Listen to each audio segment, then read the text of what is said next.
لعيبه الاهلي انتوا خدتوا 15 يوم راحه، فيهم اجازات وفيهم ايفنتات وفيهم كل حاجه. يا ريت بقى بكره نشوف دم في الملعب، نشوف لعيبه عايزه تكسب، نشوف لعيبه خايفه على التيشيرت ده، نشوف لعيبه من اول الماتش نازلين عايزين يكسبوا، مش زي ماتش بيراميدز في الدور الاول اللي انتوا اصلا كنتوا نازلين مش عايزين تكسبوا علشان المدرب يمشي. حتى لو انتوا مش عاجبكم المدرب العب للنادي، مش عشان المدرب انتوا عارفين ان هو ماشي فانتوا بقى عادي يا عم اكسب اخسر مش فارقه. لا، ما عادش الكلام ده. انتوا لو بتلعبوا من غير مدرب لازم تكسبوا. انا اول مره في حياتي من ساعه ما شجعت النادي الاهلي ابقى طول الموسم خايف من كل ماتش الاهلي بيلعبه، مش متاكد ان احنا هنكسب ولا هنخسر. عمرها ما حصلت من ساعه ما شجعت كوره. انتوا في ايه؟ انتوا احسن لعيبه في مصر، حسوا على دمكم شويه. شوفوا الجمهور اللي بيبقى متضايق ومش طايق نفسه بسببكم وانتوا مش فارقه معاكم. كل يوم ايفنتات وكل يوم رايحين مش عارف فين عيد ميلاد ورايحين فين، وكل يوم استوريهات على الانستجرام. الجمهور عايز يشوف رجاله في الملعب، عايز يشوف الاربع ماتشات دول ان انتوا بتقتلوا نفسكم عشان تكسبوا الدوري.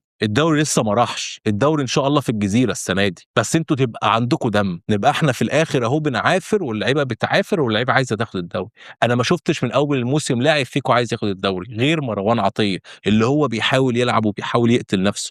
الباقي كله يا باشا مش فارقه معايا، يا باشا انا فلوسي بتجيلي كل اخر شهر، يا عم يا باشا انا بروح اعمل اعلان بالشيء الفلاني، يا باشا انا عندي ايفنت، يا باشا بقبض بالدولار. يا عم لعب ايه وجع دماغي ايه؟ مش عايزين نشوف الكلام ده، احنا عايزين رجاله في الملعب. ان شاء الله الدوري اهلاوي، ان شاء الله الدوري اهلاوي. سلام.